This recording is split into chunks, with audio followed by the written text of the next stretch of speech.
O Caminho dos Reis, de Brandon Sanderson, capítulo 27, Serviço de Abismo. Citação de abertura do capítulo. Se alguma coisa que eu disse faz algum sentido para você, confio que vá dizer a eles que parem. Ou talvez você me surpreenda e peça para que eles façam algo produtivo para variar. Kaledin abriu o caminho até a loja do apotecário, a porta batendo atrás dele. Como antes, o velho fingiu ser frágil, avançando com a bengala até reconhecer Kaledin. Então ele se endireitou. – Ah, é você? Tinham sido mais 2 longos dias. Tempo diurno gasto trabalhando e treinando. Teft e Rocha agora praticavam com ele. E as noites passadas no primeiro abismo, recuperando os caniços do seu esconderijo em uma fresta e depois extraindo seu sumo durante horas. Gaz vira-os descer na noite anterior e estava sem dúvida desconfiado, mas isso era inevitável. A Ponte 4 havia sido convocada para uma incursão de ponte naquele dia. Felizmente, eles chegaram antes dos parchindianos, e nenhuma das equipes perdera homens. As coisas não foram tão bem para as tropas aletianas. A frente aletiana, em determinado momento, cedera diante da ofensiva parchindiana, e as equipes de pontes foram forçadas a guiar uma tropa de soldados cansados, zangados e derrotados de volta ao acampamento. Kaledin estava com os olhos turvos de fadiga, depois de ficar acordado até tarde trabalhando nos caniços. Seu estômago roncava perpetuamente por receber uma fração da comida de que precisava, enquanto compartilhava suas refeições com os 2 feridos. Tudo isso terminava hoje. O apotecário caminhou para trás do balcão e Kaledin foi até ele. Sil entrou no recinto, sua pequena fita de luz se transformando em uma mulher no meio de um giro. Ela deu uma cambalhota como uma acrobata, pousando na mesa em um movimento suave. – Do que você precisa? Perguntou o apotecário. – De mais ataduras? Bem, eu posso ter. Ele se calou quando Kaledin pousou uma garrafa de tamanho médio na mesa. O gargalo estava rachado, mas ainda segurava uma rolha. Ele a removeu, revelando a seiva de erva-botão de um branco leitoso. Ele havia usado a primeira leva recolhida para tratar Leiten, Debit e Robert. – O que é isso? Perguntou o idoso apotecário, ajustando os seus óculos e se inclinando. – Está me oferecendo uma bebida? Eu não bebo mais. Perturba meu estômago, sabe? Não é bebida, é seiva de erva-botão. Você disse que era caro. Pois bem, quanto vai me pagar por isso? O apotecário ficou atônito. Então se aproximou mais, cheirando o conteúdo da garrafa. Onde conseguiu isso? Eu recolhi dos caniços que crescem nos limites do acampamento. A expressão do apotecário fechou. Ele deu de ombros. Sinto muito, mas não vale nada. O quê? As ervas silvestres não são potentes o bastante. O apotecário repôs a rolha. Um vento forte atingiu o edifício, soprando sobre a porta, espalhando os aromas dos muitos pós e tônicos que ele vendia. Isso é praticamente inútil. Posso dar 2 claretas pela garrafa, sendo generoso. Terei que destilá-la e terei sorte se conseguir umas poucas colheres. 2 claretas, pensou Kaledin, em desespero. Depois de 3 dias de trabalho, com nós 3 nos esforçando ao máximo com apenas umas poucas horas de sono a cada noite, por algo que só vale o saldo de 2 dias? Mas não, a seiva tinha funcionado na ferida de Leiten, espantando os esprenos de putrefação e amenizando a infecção. Kaledin estreitou os olhos enquanto o apotecário pescava 2 claretas da bolsa de dinheiro, colocando-as na mesa. Com muitas esferas, aquelas haviam sido levemente achatadas de um lado para impedir que saíssem rolando. Na verdade, disse o apotecário coçando o queixo, eu pago 3. Ele pegou mais uma esfera. Detesto ver todo o seu esforço sendo desperdiçado. Kaledin, disse Sil estudando o apotecário. Ele está nervoso com alguma coisa. Acho que ele está mentindo. Eu sei, respondeu Kaledin. O que foi? Disse o apotecário. Bem, se você sabia que não tinha valor, por que gastou tanto esforço nisso? Ele fez menção de pegar a garrafa. Kaledin agarrou sua mão. Tiramos 2 ou mais gotas de cada caule, sabia? O apotecário franziu o senho. Da última vez você disse que eu teria sorte se conseguir 1 gota por caule. Você disse que era por isso que a seiva de erva-botão era tão cara, mas não falou nada sobre as plantas silvestres serem mais fracas. Bem, não pensei que você fosse tentar coletá-las. Ele perdeu o fio da meada enquanto Kaledin o fitava nos olhos. O exército não sabe, não é mesmo? Indagou Kaledin. Não sabem quão valiosas são essas plantas lá fora. Você as recolhe, vende a seiva e fatura alto, porque os militares precisam de uma grande dose de antisséptico. O velho apotecário praguejou, puxando a mão. Não sei do que você está falando. Kaledin pegou sua garrafa. E se eu for na tenda de enfermaria e contar a eles onde consegui isso? Eles vão tomá-la de você, exclamou o homem com urgência. Não seja tolo, você tem uma marca de escravo, garoto. Eles vão pensar que você a roubou. Kaledin virou-se para partir. Eu lhe dou um marco celeste, disse o apotecário. É metade do que eu cobraria dos militares por essa quantidade. Kaledin voltou-se para ele. Você cobra deles 2 marcos celestes por algo que só leva alguns dias para colher? Não sou só eu, respondeu o apotecário de cara feia. Todos os apotecários cobram o mesmo. Nós nos reunimos e chegamos a um preço justo. Como isso é um preço justo? Nós temos que ganhar a vida aqui, nessa terra esquecida pelo Todo-Poderoso. Custa dinheiro para montar a loja, nos sustentarmos, contratarmos guardas. Ele procurou na bolsa e pegou uma esfera que brilhava em azul celeste. Uma esfera de safira valia cerca de 25 vezes mais que uma de diamante. Como Kaledin ganhava 1 marco de diamante por dia, 1 marco celeste equivalia a meio mês de trabalho. Um soldado olhos escuros ganhava 5 claretas por dia, o que significava que para eles era o salário de uma semana.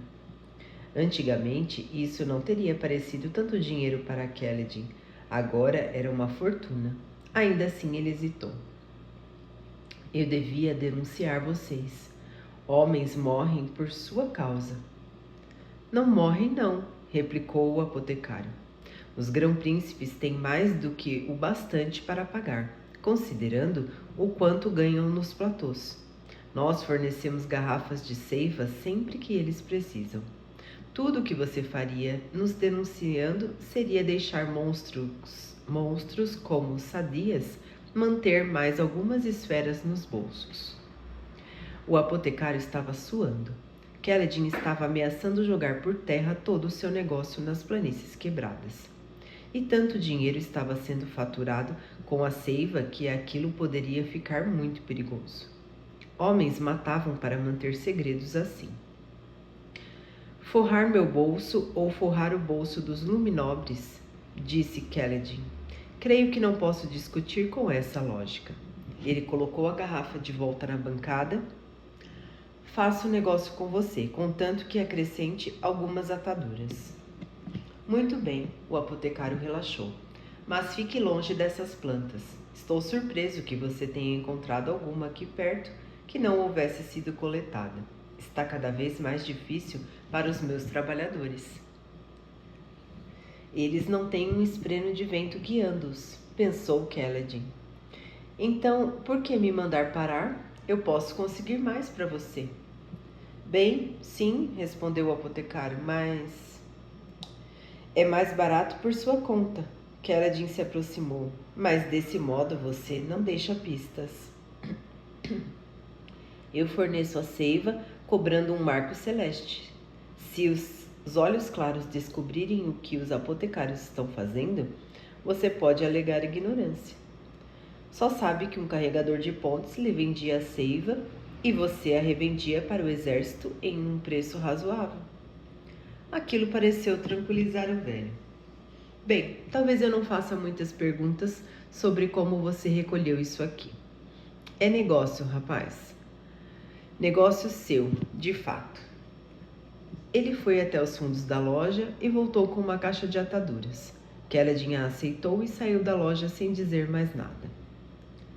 Não está preocupado? Perguntou Sil voando ao lado da sua cabeça enquanto ele saía para o sol vespertino. Se Gaz descobrir o que está fazendo, você pode se meter em encrencas. O que mais eles podem fazer comigo? Perguntou Keladin. Duvido que considerem isso um crime digno de forca. Sil olhou para trás, se transformando em pouco mais que uma nuvem com uma leve sugestão de forma feminina. Não consigo decidir se é desonesto ou não. Não é desonesto, é negócio. Ele fez uma careta. Grãos de lávis é vendido do mesmo modo, plantado pelos lavradores e vendido por uma bagatela aos comerciantes, que o levam para as cidades e vendem a outros comerciantes que vendem para as pessoas pelo quádruplo ou quíntuplo do preço original. Então por que você ficou incomodado? Indagou Sil, franzindo o senho enquanto eles se desviavam de uma tropa de soldados. Um deles jogou o caroço de uma palafruta na cabeça de Keladin. Os outros riram. Keladin esfregou a têmpora. Ainda tenho alguns estranhos escrúpulos em relação a cobrar por cuidados médicos, devido ao meu pai. Ele parece ser um homem muito generoso. Isso de pouco lhe valeu. De certo modo, o mesmo podia ser dito a Keladin. Durante seus primeiros dias como escravo, ele teria feito quase qualquer coisa por uma chance de caminhar sem supervisão, como estava fazendo agora. O perímetro do exército era vigiado, mas se conseguiu entrar com erva-botão escondido, provavelmente conseguiria encontrar um jeito de sair escondido também. Com aquele marco de safira, teria até mesmo dinheiro para ajudá-lo. Sim, tinha a marca de escravo, mas um trabalho rápido, ainda que doloroso, com uma faca, poderia transformá-la em uma cicatriz de batalha. Ele sabia falar e lutar como um soldado, então seria plausível. Seria tomado como desertor, mas podia viver com isso. Esse fora o seu plano durante a maior parte dos últimos meses como escravo. Mas ele nunca possuíra os recursos. Era necessário ter dinheiro para viajar, para se afastar o bastante da área onde sua descrição circularia. Dinheiro para se hospedar em uma parte pobre da cidade, uma área onde ninguém faria perguntas, enquanto ele se curava da ferida auto-infligida. Além disso, sempre tinha os outros, então ele ficou tentando salvar o maior número de pessoas possível, falhando todas as vezes. E ali estava ele de novo. Keladin, Sil chamou do seu ombro. Você parece tão sério. O que está pensando? Estou pensando se devia fugir, escapar desse acampamento tormentoso e encontrar uma nova vida. Sil ficou em silêncio. A vida aqui é difícil, disse ela por fim. Não sei se alguém ia culpá-lo. Rocha culparia, pensou. E Teft. Eles haviam trabalhado por aquela seiva de erva-botão. Não sabiam do seu valor, só pensavam que servia para curar os doentes. Se ele fugisse, estaria traindo-os, estaria abandonando os carregadores. Esqueça isso, seu tolo, pensou Kaladin. Você não vai salvar esses carregadores, assim como não salvou Tien. Você devia fugir. E depois, sussurrou. Sil se virou para ele. O quê? Se fugisse, de que adiantaria? Uma vida trabalhando por claretas nos cortiços de alguma cidade podre? Não podia deixá-los, assim como nunca fora capaz de deixar qualquer um que pensasse que precisava dele. Precisava protegê-los. Precisava. Por Tien e pela sua própria sanidade. Serviço de abismo, anunciou Gaz, cuspindo para o lado. O escarro estava preto devido à raiz de Yama que ele mascava. O quê?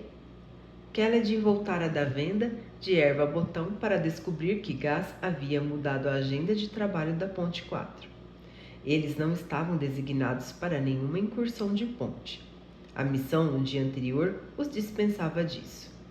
No lugar, deviam ser designados para a ferraria de Sadias para ajudar a levantar lingotes e outros suprimentos.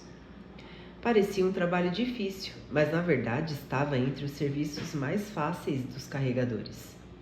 Os ferreiros não achavam que precisavam de ajuda, ou então presumiam que os desajeitados carregadores só atrapalhariam.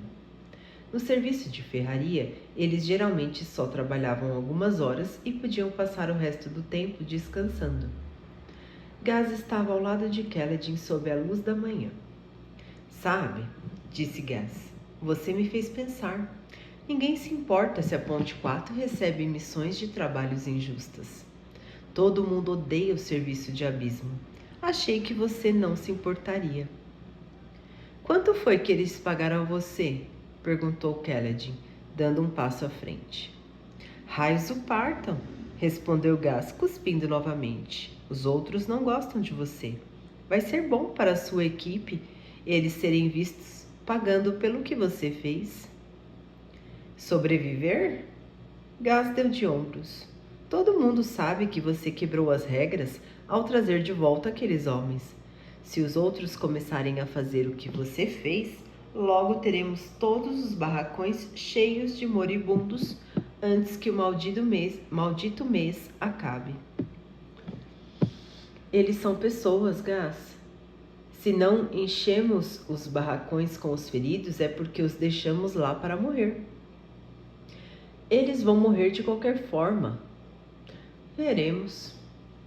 Gaz o encarou com os olhos estreitos. Parecia suspeitar que Kaladin de alguma forma o enganara para conseguir o serviço de coleta de pedras.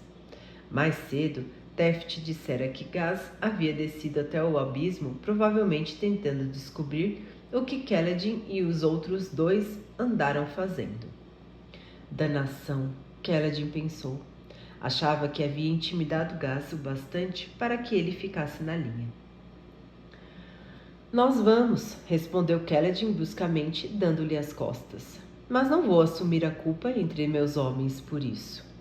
Eles vão saber que foi você. Ótimo, gritou Gaz enquanto ele se afastava. Então acrescentou baixinho. Talvez eu tenha sorte e um demônio do abismo devore todos vocês. Os abismos. A maioria dos carregadores preferia passar o dia todo carregando pedras do que ser designado para os abismos. Com uma tocha embebida em óleo apagada, amarrada às costas, Kaladin desceu pela precária escada de corda. O abismo era raso ali, apenas 15 metros. Mas era o bastante para levá-lo a outro mundo. Um mundo onde a única luz natural vinha da fissura no alto do céu. Um mundo que permanecia úmido mesmo nos dias mais quentes. Uma paisagem afogada de musgo, fungos e plantas robustas que sobreviviam mesmo na fraca luminosidade. Os abismos eram mais largos no fundo, talvez o resultado de grandes tormentas que causavam enormes enchentes. Ser pego em um abismo durante uma grande tormenta era a morte. Sedimento de crê endurecido deixava o chão dos abismos lisos, embora ondulasse de acordo com a erosão da rocha subjacente. Em alguns lugares, a distância do chão do abismo até a borda do platô era de apenas 12 metros. Contudo, na maioria dos pontos chegava a 30 metros ou mais. Kaledin saltou da escada, caindo alguns metros e pousando em uma poça de água de chuva, respingando água. Depois de acender a tocha, ele a segurou bem alto, espiando ao longo do tenebroso abismo.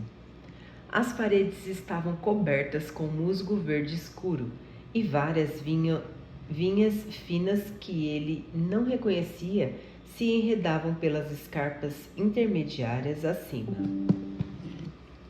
Pedaços de osso, madeira e tecido rasgado estavam espalhados pelo chão ou enfiados em fendas. Teft aterrissou, respingando água ao seu lado, e praguejou olhando para as suas pernas e calças ensopadas enquanto saía de uma grande poça. Que os ventos carreguem gás, aquele crenguejo, resmungou o velho carregador. Nos enviar para cá quando é a nossa vez?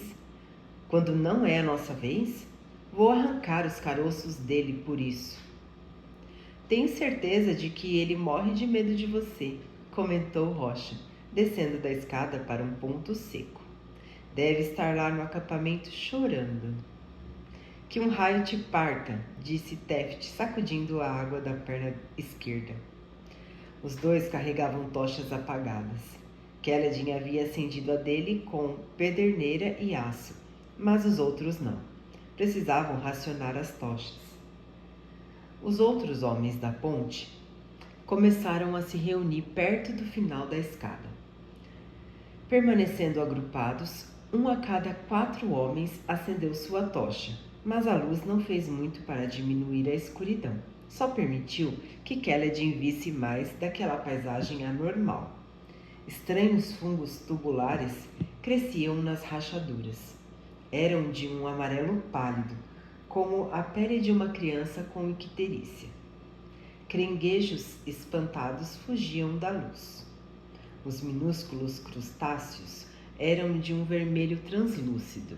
Enquanto um deles rastejava apressado pela parede, Kaledin percebeu que podia ver seus órgãos internos através da carapaça. A luz também revelou uma figura torcida e quebrada junto à parede do abismo, a uma curta distância dali. Kaledin levantou sua tocha e andou até ela. Já estava começando a feder. Ele levantou uma mão inconscientemente, cobrindo o nariz e a boca enquanto se ajoelhava. Era ou fora um carregador de pontes de uma das outras equipes. Ainda estava fresco. Se estivesse ali há mais do que alguns dias, a grande tormenta o teria levado para algum lugar distante. A Ponte 4 reuniu-se atrás de Kaledin, olhando silenciosamente para aquele que havia escolhido se jogar no abismo. Que você possa um dia encontrar um lugar de honra nos salões tranquilinos, irmão caído, disse Kaledin, sua voz ecoando, e que nós possamos ter um final melhor que o seu. Ele se levantou, segurando a tocha bem alto, e conduziu o caminho para além da sentinela morto. Sua equipe seguiu nervosamente. Kaledin havia entendido rapidamente as táticas básicas de lutar nas planícies quebradas. O ideal era avançar vigorosamente, pressionando o inimigo até a beira do platô. Era por isso que as batalhas em geral acabavam sendo sangrentas para os aletianos, que quase sempre chegavam depois dos parchindianos. Os aletianos tinham pontes, enquanto aqueles estranhos parchemanos orientais podiam saltar a maioria dos abismos, se tivessem espaço para correr, mas ambos ficavam em apuros quando pressionados na direção dos penhascos. e isso geralmente resultava em soldados perdendo o equilíbrio e caindo no vazio. Os números eram significativos o bastante para que os aletianos quisessem recuperar o equipamento perdido. E assim, os carregadores eram enviados num serviço de abismo. Era como roubar uma tumba, só que sem tumba. Eles levavam sacos e passavam horas caminhando por ali, procurando os cadáveres dos caídos, buscando qualquer coisa de valor. Esferas, placas peitorais, elmos e armas.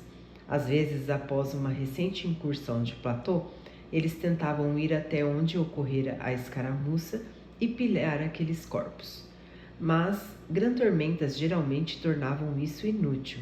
Mesmo esperando poucos dias, os corpos acabavam levados para algum outro lugar. Além disso, os abismos eram um labirinto desconcertante, e chegar em um platô específico e depois voltar em um tempo razoável era quase impossível. O senso comum era esperar que uma grã-tormenta empurrasse os corpos para o lado aletiano. Grã-tormentas sempre sopravam de leste para oeste, afinal de contas, e então enviar carregadores para procurá-los. Aquilo significava um bocado de perambulação aleatória. Mas, com o passar dos anos, tantos corpos haviam caído que não era muito difícil encontrar lugares para fazer a coleta. A equipe precisava levar certa quantidade de objetos recuperados ou encarar desconto no pagamento semanal. Embora a cota não fosse onerosa, o bastante para manter os carregadores trabalhando, mas não o suficiente para que eles realmente se dedicassem. Como a maior parte dos trabalhos dos carregadores de pontes, o propósito era mantê-los ocupados mais do que qualquer outra coisa. Enquanto caminhavam pelo primeiro abismo, alguns dos seus homens abriram os sacos e coletaram objetos por onde passavam. Um elmo aqui, um escudo ali. Eles prestavam muita atenção para achar esferas. Encontrar uma valiosa esfera caída resultaria em uma pequena recompensa para a equipe inteira. Eles não tinham permissão de levar suas próprias esferas ou posses para o abismo, naturalmente, e na saída eram revistados minuciosamente.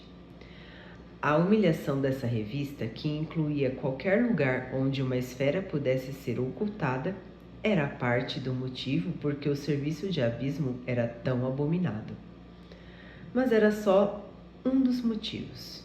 Enquanto caminhavam, o chão do abismo se alargou para cerca de 5 metros. Ali, marcas desfiguravam as paredes, cortes onde o musgo havia sido raspado e a própria pedra havia sido ferida. Os carregadores tentavam não olhar para aquelas marcas. Às vezes, demônios do abismo espreitavam aqueles caminhos, procurando carniça ou um platô adequado para formar uma crisálida. Encontrá-los era incomum, mas possível. "Porquelec, eu odeio esse lugar", disse Teft, caminhando ao lado de Kennedy. Ouvi dizer certa vez que toda uma equipe de ponte foi devorada por um demônio do abismo, um de cada vez, depois que ele os encurralou em um beco sem saída. Ele só ficou lá sentado, agarrando os carregadores enquanto eles tentavam passar correndo. Rocha deu uma risada.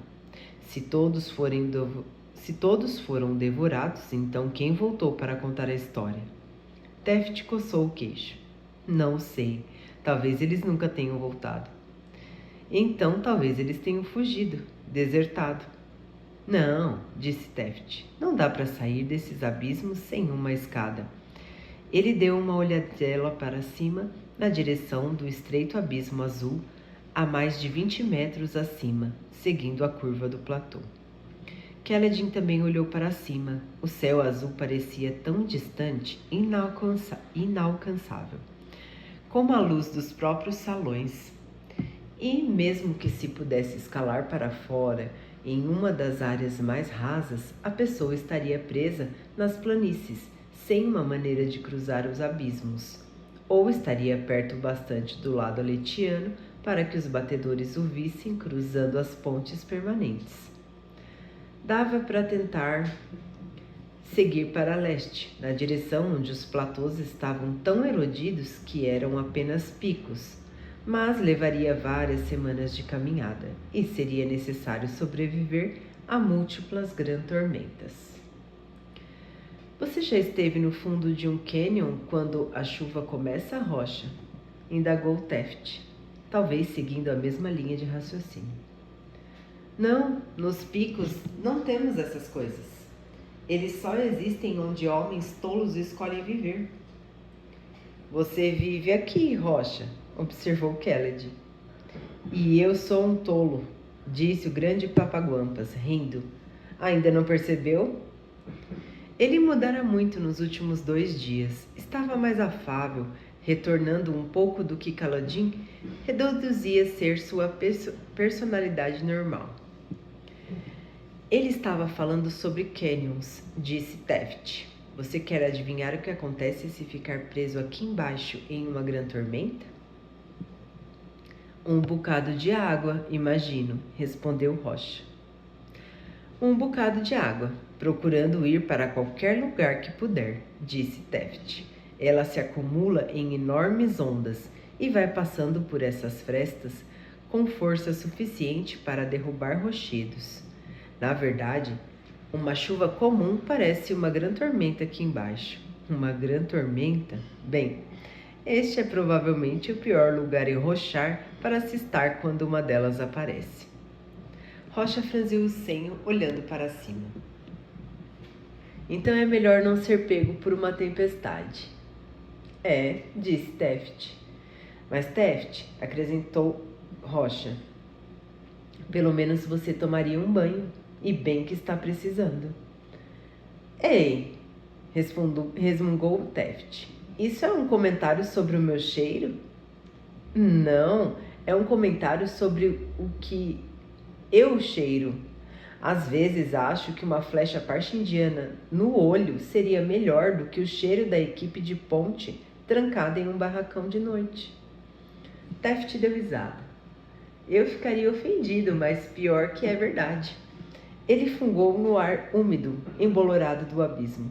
Esse lugar não é muito melhor. Cheira pior do que as botas de um papaguampas no inverno. Ele hesitou. Sem querer ofender. Quero dizer, não pessoalmente.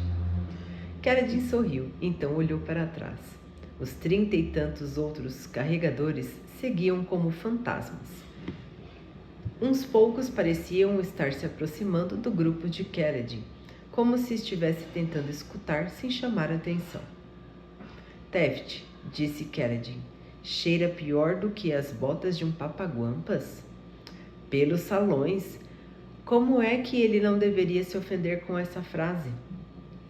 É só uma expressão, respondeu Taft, fechando a cara. Falei sem pensar.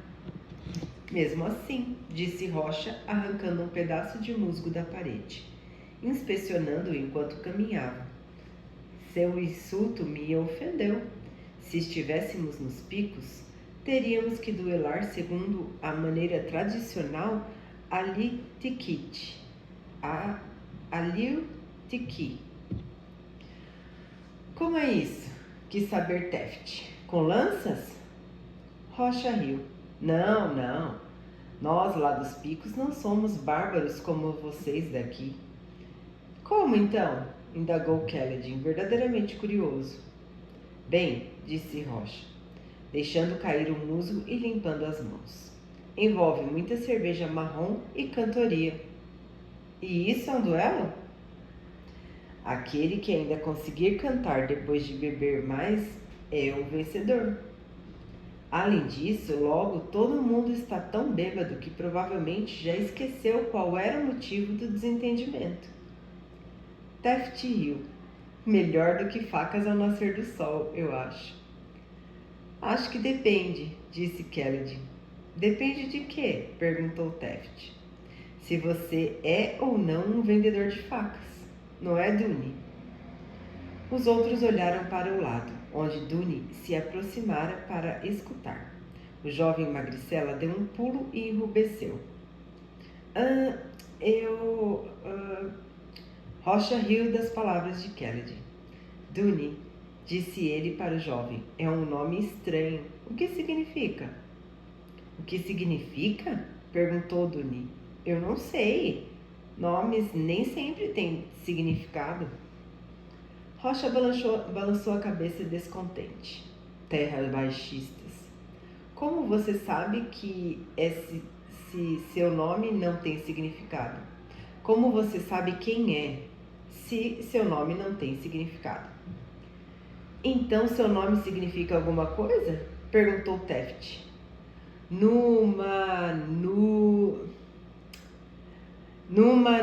kumakio numamor, disse Rocha, uns sons papaguampas fluindo facilmente dos seus lábios.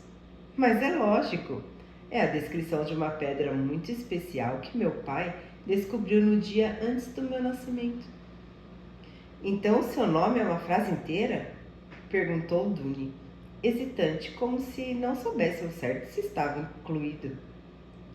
É poema, disse Rocha. Nos picos, o nome de todo mundo é poema. É verdade, disse Teft, coçando a barba. Deve dar trabalho chamar a família inteira na hora das refeições. Rocha riu. Verdade, verdade. Também dá algumas discussões interessantes. Geralmente, os melhores insultos nos picos têm forma de poema, que seja parecido na composição e rima ao nome da pessoa. Por que leque? Murmurou Teft. Parece muito trabalho. É por isso aí que a maioria das discussões termina em bebida, talvez, observou Rocha. Tuni sorriu hesitante. Ei, fedorento, vai lavar sua corcunda? Vê se corre contra o vento e mergulha na água funda. Rocha gargalhou escandalosamente, sua voz profunda ecoando pelo abismo. Gostei, gostei, disse ele, limpando os olhos. Simples, mas muito bom. Quase parece uma música, Duni, disse Kaledin. Bem, foi a primeira coisa que eu pensei. Coloquei na melodia de Os Dois Namorados de Mary, para acertar o ritmo.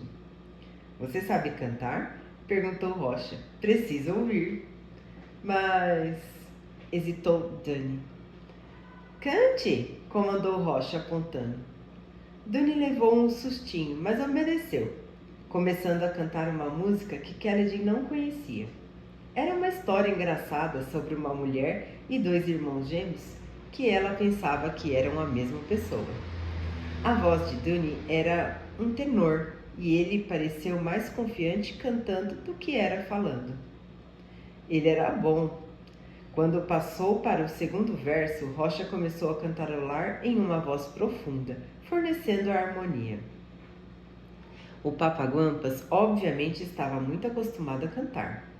Kaledin olhou para trás, para os outros carregadores, esperando puxar mais alguns para a conversa ou para a música. Ele sorriu para Scar, mas a única resposta foi um senho franzido. Moshe e Sigzil, o homem azistiano de pele escura, nem mesmo olhou para ele. Pete só fitava os próprios pés. Quando a canção terminou, Teft bateu palmas em apreciação.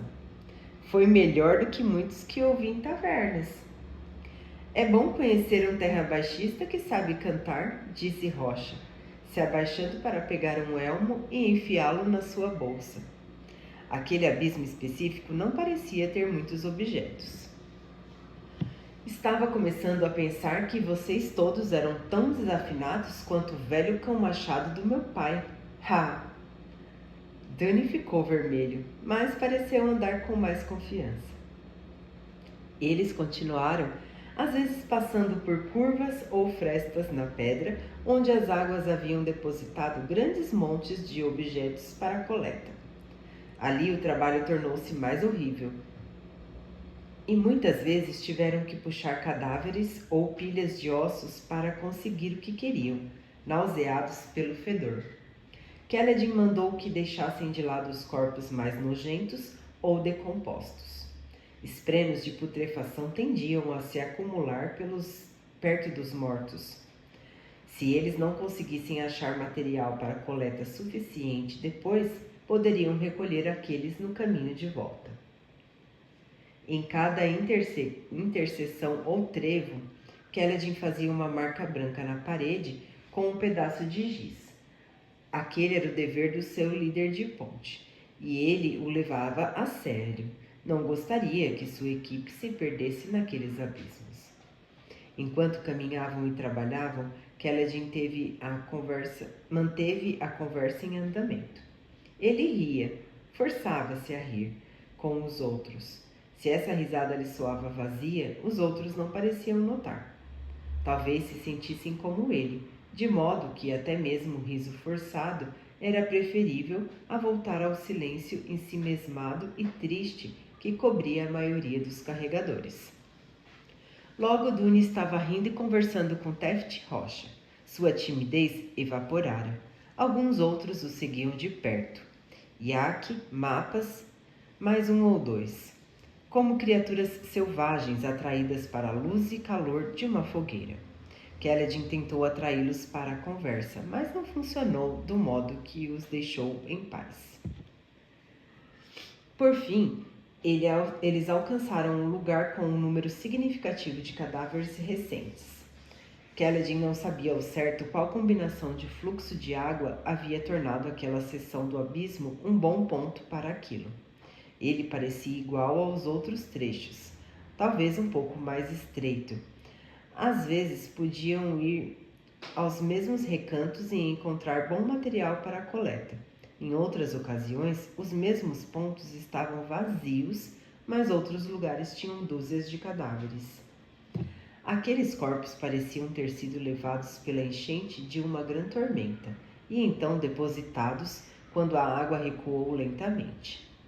Não havia um único parchindiano entre eles, e os cadáveres estavam quebrados e despedaçados devido à queda ou à violência da enchente. Muitos haviam perdido braços ou pernas. O fedor de sangue e vísceras pendia no ar úmido. Keladin ergueu sua tocha enquanto os companheiros se calavam. O frio impedia os corpos de apodrecerem rápido demais, embora a umidade houvesse se contraposto um pouco a isso. Os caranguejos haviam começado a roer a pele das mãos e devorar os olhos. Logo, os estômagos se dilatariam com gás. Alguns esprenos de putrefação, pequenos, vermelhos, translúcidos, rastejavam sobre os cadáveres. Sil desceu voando e pousou no seu ombro, fazendo ruídos de nojo. Como de costume, ela não ofereceu explicação para sua ausência. Os homens sabiam o que fazer. Mesmo com os esprenos de putrefação, era um lugar rico demais para se ignorar. Eles foram ao trabalho, puxando os cadáveres até uma fileira onde pudessem ser inspecionados. Keladin acenou para que Rocha e Teft se unissem a ele, enquanto pegava alguns objetos soltos que estavam no chão ao redor dos corpos. Dune foi junto. Esses corpos usam as cores do grão-príncipe, observou Rocha, enquanto Keladin pegava um capacete de aço amassado. Aposto que são daquela missão de alguns dias atrás, disse Keladin. Não foi boa para as forças de Sadias. Luminobres Sadias, corrigiu Dune. Então abaixou a cabeça constrangido. Desculpe, eu não queria te corrigir. Eu sempre esquecia de dizer o título. Meu mestre me batia por causa disso. Mestre? Perguntou Teft, pegando uma lança caída e removendo o musgo da haste. Eu era um aprendiz. Quer dizer... Dune se interrompeu e desviou o olhar. Teft estava certo. Carregadores não gostavam de falar sobre seus passados. De qualquer modo, Dune provavelmente estava certo em corrigi-lo. Keladin seria punido se fosse ouvido omitindo o título de Um Olhos Claros. Keladin colocou o capacete no saco. Depois encaixou a tocha em um espaço entre duas pedras cobertas de musgo e começou a ajudar os outros a colocar os corpos em fileira. Ele não estimulou os homens a conversar. Os caídos mereciam algum respeito, se fosse possível prestar respeito enquanto roubavam deles. seguir, os carregadores removeram as armaduras dos caídos, coletes de couro dos arqueiros, placas peitorais de aço dos soldados de infantaria. Aquele grupo incluía olhos claros trajando roupas de qualidade sob uma armadura de ainda melhor qualidade. Às vezes, os corpos de olhos claros caídos eram recuperados dos abismos por equipes especiais e o cadáver era transmutado em uma estátua. Olhos escuros, a menos que fossem muito ricos, eram cremados. E a maioria dos soldados que caía nos abismos era ignorada. Os homens no acampamento falavam dos abismos como sendo lugares de repouso santificados, mas a verdade era que o esforço de recuperar os corpos não valia o custo ou o perigo. Ainda assim, encontrar olhos claros ali significava que a sua família não fora rica o suficiente ou preocupada o bastante para enviar homens para recuperá-lo. Seu rosto estava esmagado, além da possibilidade de reconhecimento, mas a sua insígnia de posto o identificava como sétimo Dan, sem terra, associado ao séquito de um oficial mais poderoso. Depois de coletar sua armadura, eles removeram adagas e botas de todos na fileira. Sempre havia demandas de botas. Eles deixaram os caídos com suas roupas, embora tenham removido os cintos e cortado muitos botões de camisas. Enquanto trabalhavam, Kelledin enviou Teft e Rocha ao redor da curva para ver se havia outros corpos por perto. Uma vez que as armaduras, armas e botas foram separadas, a tarefa realmente macabra começou. Procurar nos bolsos e bolsas por esferas e joias. Aquela pilha era a menor de todas, mas valiosa. Eles não encontraram bronze, o que significava que não haveria nenhuma pobre recompensa para os carregadores. Enquanto os homens realizavam sua mórbida tarefa, Kelledin notou a ponta de uma lança saindo de um lago ali perto. Não tinha notado aquilo na sua varredura inicial. Perdido em pensamentos, ele a pegou, sacudindo-a para remover a água e levando-a para a pilha de armas. Ele hesitou ali, segurando a lança sobre a pilha com uma mão, água fria pingando dela. Esfregou o dedo sobre a madeira lisa. Podia dizer pelo peso, equilíbrio e polimento que era uma boa arma. Resistente, bem feita, bem cuidada. Ele fechou os olhos, lembrando-se de segurar um bastão, quando ainda era criança. Palavras ditas por Tux anos atrás lhe voltaram. Palavras ditas naquele iluminado dia de verão, quando segurara pela primeira vez uma arma no exército de Amaran. O primeiro passo é se importar. Alguns falam em não ter emoções na batalha. Bem, acho que é importante manter a cabeça, mas detesto aquela sensação de matar calma e friamente. Já vi que aqueles que se importam lutam mais forte, por mais tempo e melhor do que aqueles que não se importam. É a diferença entre mercenários e soldados de verdade. É a diferença entre lutar para defender sua terra natal e lutar em solo estrangeiro. É bom se importar quando você está lutando, contanto que não deixe que isso te consuma. Não tente se impedir de sentir. Você vai odiar a pessoa em que vai se tornar. A lança tremeu nos dedos de Kelledin, como se estivesse implorando que ele a balançasse, girasse, dançasse com ela. O que está pensando em fazer, Fidalgote? Soou uma voz. Vai enfiar essa lança no próprio bucho? Kelledin olhou para a pessoa que falou. Mosh. Aquele, um dos maiores detratores de Kelledin, estava perto da fileira de cadáveres. Por que ele chamaria Kelledin de Fidalgote? Será que conversara com Gaz? Ele diz que é um desertor, disse Mosh para Narn, o homem trabalhando perto dele. Diz que era um soldado importante, um chefe de pelotão ou algo assim. Mas Gaz diz que não passa de uma fanfarronice. Eles não mandaram um homem para as pontes se ele realmente... Eles não mandariam um homem para as pontes se ele realmente soubesse lutar. Kaledin baixou a lança. Most sorriu com sarcasmo, voltando ao trabalho. Outros, contudo, agora haviam notado Kaledin. Olha só para ele, disse Sigurd. O líder de ponte. Você acha que é o tal? Que é o melhor que nós? Acha que fingir que somos sua tropa vai mudar alguma coisa? Deixe ele em paz, disse Derry. Ele empurrou Sigurd ao passar. Pelo menos ele tenta. Jack sem orelha bufou, removendo uma bota de um pé do morto.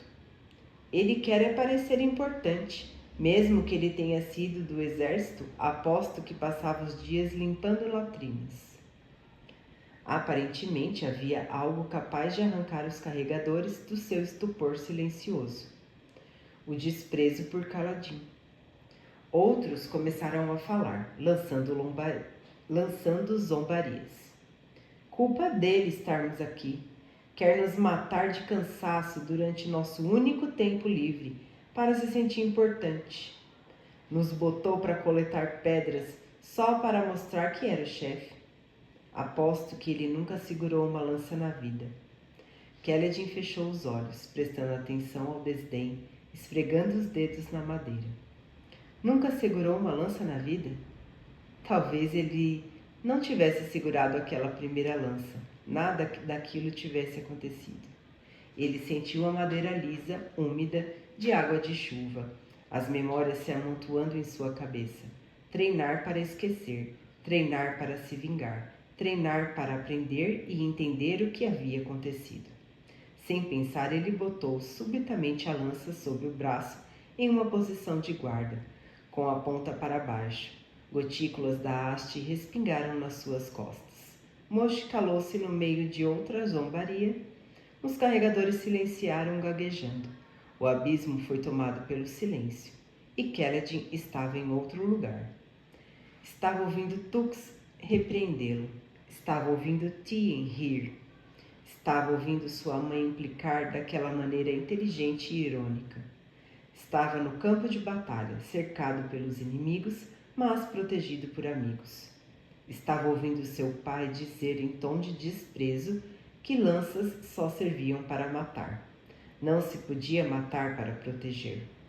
Ele estava sozinho em um abismo no fundo da terra, segurando a lança de um homem caído, dedos agarrando a madeira úmida, uma goteira ecoando em algum lugar distante. A força o dominou enquanto girava a lança até uma posição avançada.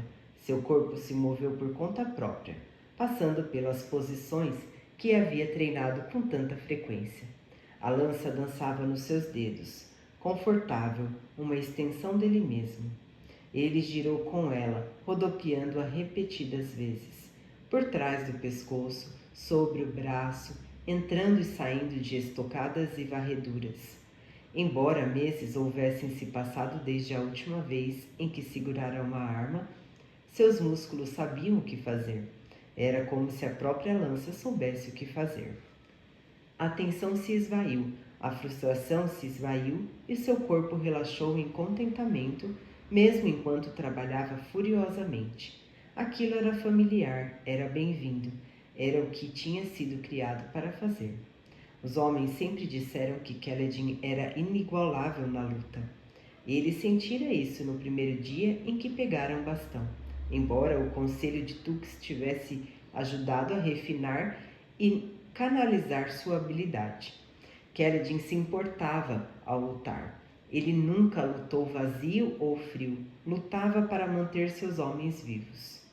De todos os recrutas em seu grupo, ele aprendera mais rápido como segurar uma lança, como se posicionar para duelar. Aprendera quase sem instruções. Aquilo chocara Tux. Mas por que, afinal de contas? Ninguém ficava chocado quando uma criança sabia respirar, nem quando uma enguia celeste alçava voo pela primeira vez. Mas deviam ficar chocados ao dar a Kaledin, filho da tempestade, uma lança e ver que ele sabia usá-la. Kaledin rodopiou pelos últimos movimentos da cata, tendo esquecido o abismo, os carregadores e a própria fadiga. Por um momento era só ele e a ventania. Ele lutou com ela e ela riu. Ele voltou a lança ao lugar, segurando a haste na posição inclinada, a lâmina para baixo. Base da haste presa sobre os braços, a ponta surgindo por trás de sua cabeça.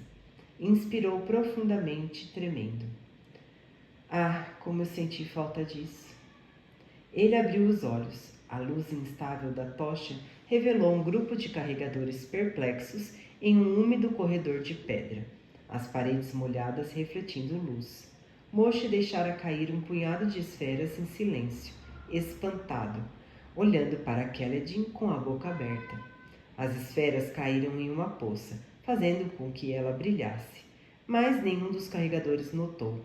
Eles só olhavam para Kaledin, que ainda estava em postura de batalha, meio agachado, trilhas de suor correndo pelos lados do seu rosto. Ele piscou ao perceber o que havia feito. Se alguém informasse a Gaz que ele andava brincando com lanças, Kaledin ergueu-se e deixou a lança cair na pilha de armas. Desculpe, sussurrou para a arma, embora sem saber por quê. Então mais alto ordenou. De volta ao trabalho. Não quero estar aqui ainda quando a noite cair. Os carregadores voltaram a se mover em um salto. Adiante no abismo ele viu Rocha e Teft. Será que eles tinham assistido a tudo? Com o rosto vermelho, Kaledin se apressou a chegar até eles. Sil havia pousado no seu ombro, calada. Kaledin, rapaz, disse Teft com reverência. Isso foi... Não foi nada, cortou Kaledin. Só um kata. Feita para trabalhar os músculos e praticar os golpes básicos, estocadas e varreduras. É muito mais chamativa do que útil. Mas... Não, de verdade, insistiu Kaledin. Imagina um homem balançando uma lança ao redor do pescoço daquele jeito em combate. Seria eviscerado em um segundo. Rapaz, disse Teft, eu já vi katas antes, mas nada desse tipo. A maneira como você se moveu, a velocidade, a graça, e tinha algum tipo de espreno voando ao seu redor entre os movimentos, brilhando como uma luz pálida. Foi muito bonito. Rocha se espantou. Você conseguiu ver? Óbvio, disse Teft. Nunca vi um espreno como esse. Pergunte aos outros homens. Eu vi alguns deles apontando. Kaledin olhou para o seu ombro, franzindo o senho para Sil. Ela estava sentada, impertigada, com as pernas sentadas e as mãos no joelho, deliberadamente, sem encará-lo. Não foi nada, repetiu Kaledin. Foi, disse Rocha. Óbvio que foi. Talvez você devesse desafiar um fractário. Poderia se tornar luminobre. Eu não quero ser um luminobre, respondeu bruscamente Kaledin, talvez de modo mais áspero do que deveria. Os outros dois deram um pulo. Além disso, acrescentou ele, desviando o olhar. Já tentei isso uma vez. Onde está Dune? Espere, disse Teft. Você... Onde está Dune? Perguntou Kaledin com firmeza, pontuando cada palavra. Pai das tempestades, eu preciso manter a boca fechada. Teft e Rocha se entreolharam. Depois Teft apontou. Encontramos alguns parchindianos mortos depois daquela curva. Pensamos que você gostaria de saber. Parchindianos? Disse Kaledin. Vamos dar uma olhada. Talvez tenha algo valioso. Ele nunca saqueara corpos de parchindianos antes. Menos deles caíam no abismo que os aletianos. É verdade isso aí, respondeu Rocha, conduzindo o grupo, carregando uma tocha acesa. Essas armas que eles têm, sim, muito boas, e joias nas barbas. Sem falar na armadura, comentou Kaledin. Rocha sacudiu a cabeça. Sem armadura. Rocha, eu vi as armaduras deles, eles sempre as usam. Bom, sim, mas não podemos usar isso aí. Não entendi, disse Kennedy. Venha, Rocha gesticulou. É mais fácil que explicar. Kennedy deu de ombros e eles viraram a curva. Rocha coçando seu queixo de barba rubra. Pelos idiotas, murmurou ele. Ah, se eu pudesse aparar direito novamente. Um homem não é um homem direito sem uma barba direita. Kennedy esfregou a própria barba. Um dia desses ele economizaria e compraria uma navalha para se livrar da maldita. Ou provavelmente não. Suas esferas seriam necessárias para as outras coisas. Depois da curva, encontraram Dune arrastando os corpos dos Parshindianos para uma fileira. Havia 4 e pareciam ter sido trazidos de outra direção. Também havia mais alguns corpos de alitianos ali. Keledin avançou, acenando para que Rocha trouxesse a luz e se ajoelhou para inspecionar os mortos Parshindianos. Eles eram como parchemanos, com a pele em padrões marmóreos de preto e carmesim. Suas únicas vestimentas eram saiotes pretos de altura até os joelhos. 3 usavam barbas trançadas com gemas brutas, o que era incomum para parchemanos. Como Kennedy esperava, eles usavam armadura de um vermelho pálido, placas peitorais, elmos, proteção para antebraços e pernas, armadura ampla para soldados de infantaria comuns. Algumas estavam rachadas devido à queda ou à enchente. Então, não era metal, madeira pintada. Pensei que você tinha dito que eles não estavam de armadura, disse Kennedy. O que está tentando me dizer? Que não ousa tirá-la dos mortos? Não ouso? Disse Rocha. Kennedy, mestre luminobre, brilhante líder de ponte, girador de lança, talvez você consiga tirar deles. Kennedy deu de ombros. Seu pai incutira nele uma familiaridade com os mortos e moribundos, e embora se sentisse mal de roubar os mortos, ele não era sensível. Cutucou o primeiro Parshindiano, notando a faca do homem. Ele a pegou e procurou a correia que mantinha a ombreira no lugar. Não havia correia. Kennedy franziu o senho e espiou debaixo da peça, tentando levantá-la. A pele se levantou com ela. Pai das tempestades, disse ele. Depois inspecionou o elmo. Ele brotara na cabeça, ou brotara da cabeça. O que é isso? Não sei, disse Rocha, dando de ombros.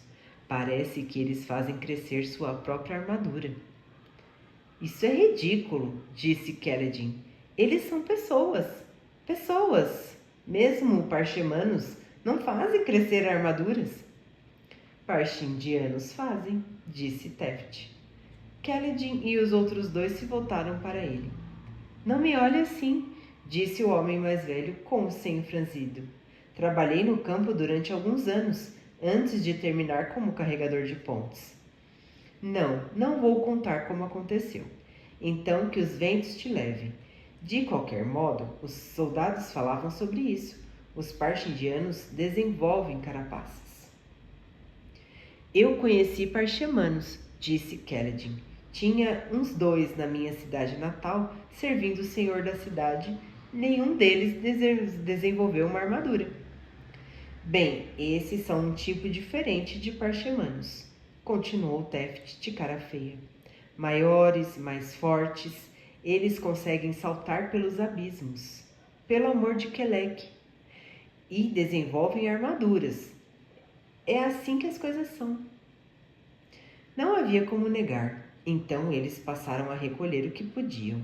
Muitos Parshindianos usavam armas pesadas, machados, martelos, que não haviam sido carregadas junto com os corpos do mesmo modo que as lanças e arcos dos soldados aletianos. Mas eles encontraram várias facas e uma espada ornamentada ainda na bainha de um Parshindiano. Os saiotes não tinham bolsos, mas os cadáveres carregavam bolsas amarradas às cinturas, contendo pederneira e estopa, pedras de amolar ou outros suprimentos básicos. Então, Eles se ajoelharam para começar a arrancar as gemas das barbas. As gemas tinham orifícios para facilitar o trançado e luz das tempestades infundida nelas, embora não brilhassem tão forte como brilhariam se houvessem sido lapidadas adequadamente. Enquanto Rocha removia as gemas das barbas do último parchindiano, Keledin segurou uma das facas perto da tocha de Dani, inspecionando o entalhe detalhado. Parecem grifos, disse ele, mostrando-os para Teft.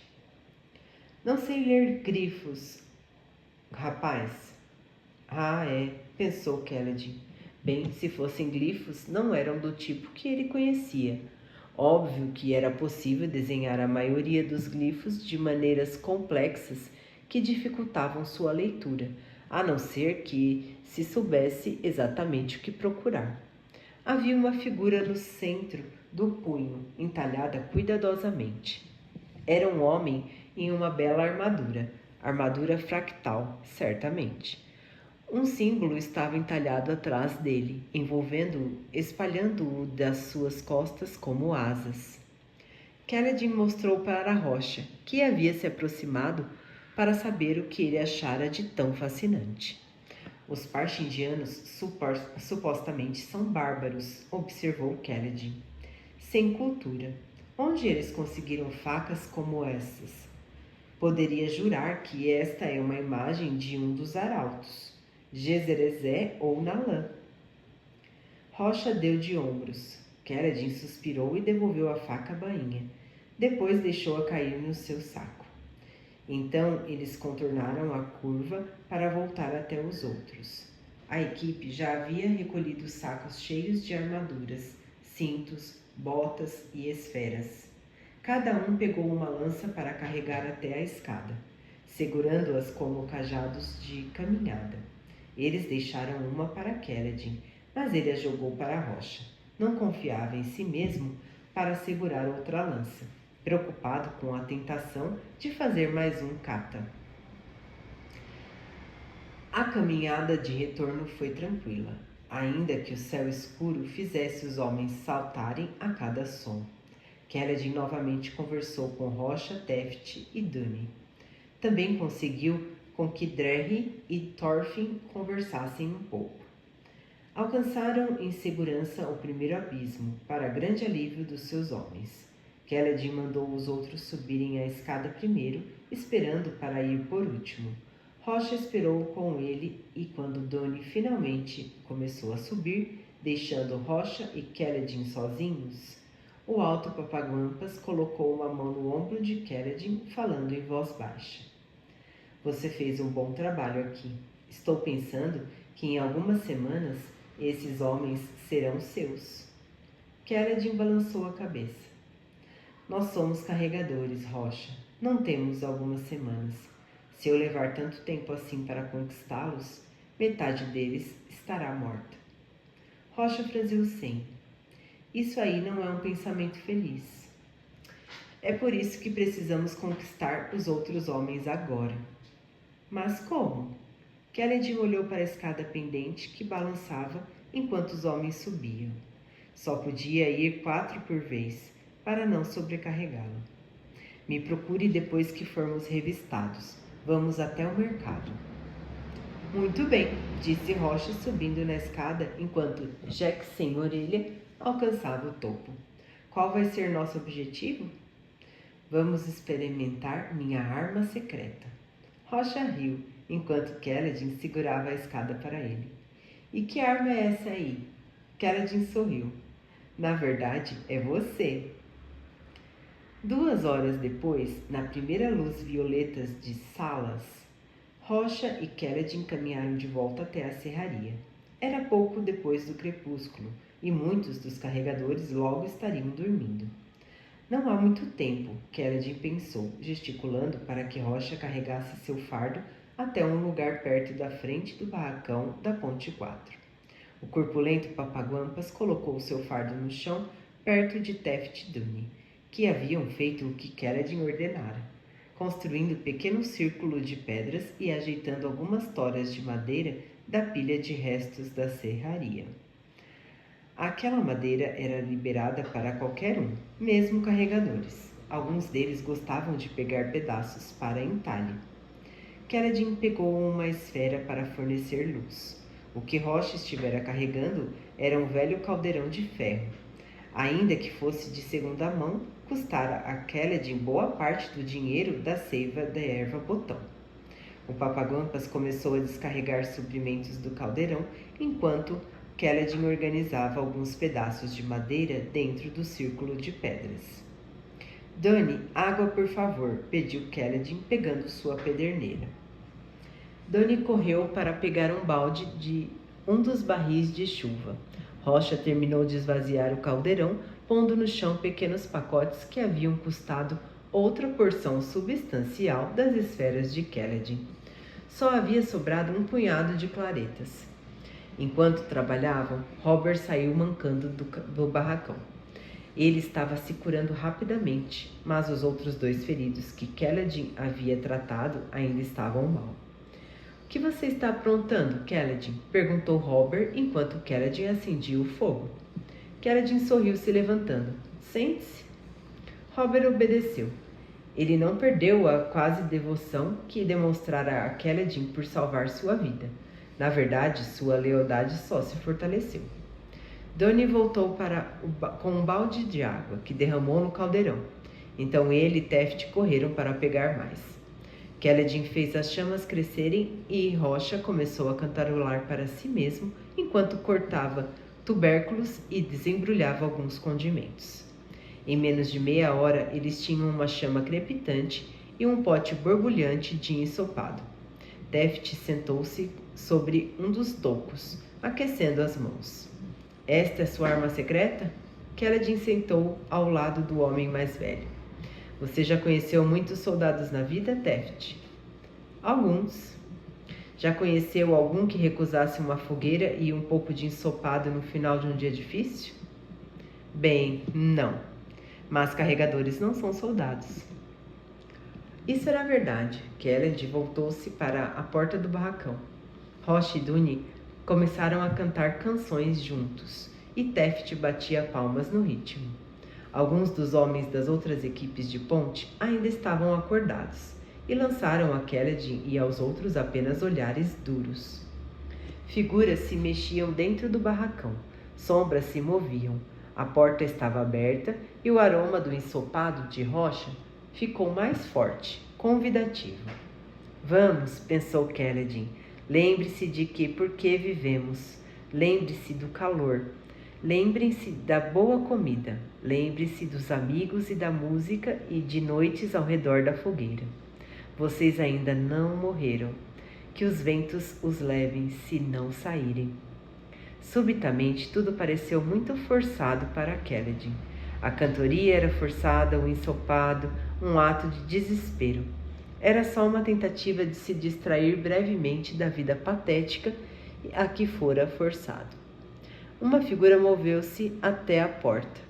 Scar, baixo, de barba quadrada e olhos aguçados, saiu para a luz do fogo. Kelladin sorriu para ele. Um sorriso forçado. Às vezes era tudo o que conseguia oferecer. Tomara que seja o bastante, ele rezou, se levantando, mergulhando uma tigela de madeira no ensopado de Rocha. Kelladin estendeu a tigela na direção de Scar. Vapor se erguia da superfície do líquido marrom. Vai se juntar a nós? Perguntou Kelladin. Por favor. Scar olhou para ele, depois de volta para o ensopado. Ele riu, pegando a tigela. Eu me juntaria à própria guardiã da noite ao redor de uma fogueira se houvesse ensopado na história. Cuidado, disse Teft. Isso é ensopado de papaguampas.